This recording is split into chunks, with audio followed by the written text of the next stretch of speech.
yung cricket. Kita kayo, meron pa siya. Meron pa siyang pang kamay na nasa bibig niya, ano? Ito po yung isa pang klase ng langaw, ano? Yung moth, kita niya kung paano yung design ng Diyos niya. So, bawat nilikha, talagang isang obra maestra sa Diyos. Kaya makikita natin, hindi magkukulang ang Diyos ng idea at hindi dapat natin problemahin para sa Diyos kung anong forma tayo kapag tayo ay muling binuhay. Meron pa palang nilikha na ano, 4 ang mata.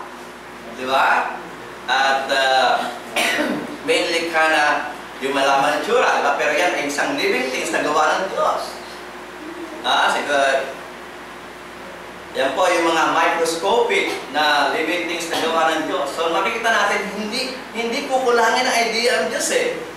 Ito po ay, maniwala kayo sa hindi, ito po ay dragonfly. Yan po ay nymph ng dragonfly. Ang dragonfly po ay, bago siya maging dragonfly, mas mahaba ang kinukonsume niyang buhay underwater bilang nymph. Makain siya ng maliliit na isda, maliliit na mga living things, hanggang sa kailangan na siyang tumaas at lumipad sa ere. Yun yung time na bibilangin na yung araw niya. Mangingitlog lang, mag-aasawa siya at mangingitlog, at pagkatapos niya mangingitlog, siya mamamatay.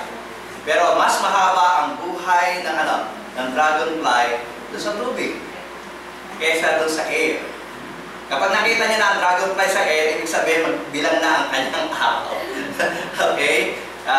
Mag-aasawa siya at mangingitlog, tapos siya mangingitlog, siya ay mamamatay na. Pero yung dragonfly po, bago naging dragonfly, ganito po ang kanyang tsura sa underwater. Okay? So, meron ring likha ang Diyos na dragon, and this is the smallest living dragon. Na titingnan nyo, ito'y kamay ng isang tao na yung dragon ay siguro kasi laki lang ng piso. Siya buhay. Okay? Merong octopus na ganyan ang itsura. Hindi kagaya ng ibang mga octopus. Isipin nyo ba na may isdang ganyan?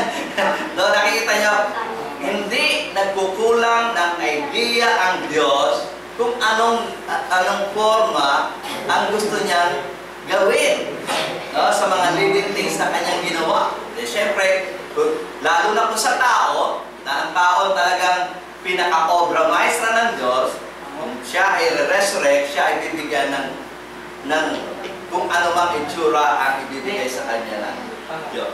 Isipin mo ba na may ganyang klase ng nilalang? Naisip pa yan ng Diyos, no? At yung ganyang korte ng nilalang, naisip ng Diyos.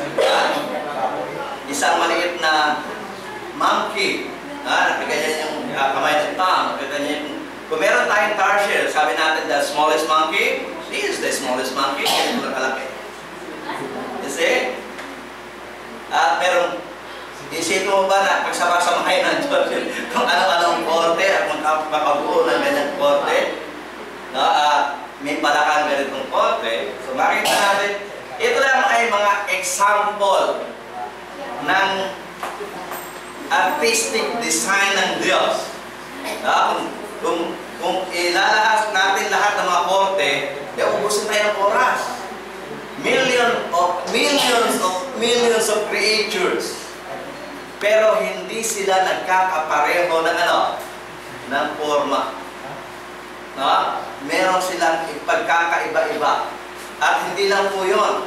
Pati yung mga nasa outer space, merong iba't-iba rin forma. At ito yung sinasabi niya po sa Pablo, argumento niya para patunayan lamang na tunay na may resurrection at tunay na bibigyan ka ng bagong forma ng Diyos kapag ikaw ay ni-resurrect.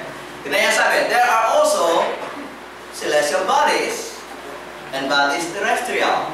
Sabihin terrestrial, yung nandito sa mundo, at yung celestial, yung extraterrestrial, yung nandito sa labas. But the glory of the celestial is one, and the glory of the terrestrial is another. There is one glory of the sun. Kung kumpara natin yung ating planetary brother and sister, di ba? Iba yung itsura ng sun. Iba rin ang itsura ng moon. Iba rin ang itsura ng mga stars. Wala pong star na magkapareho sa kapwa star. And imagine how many stars are there in the universe. Hindi sila po magkakapareho.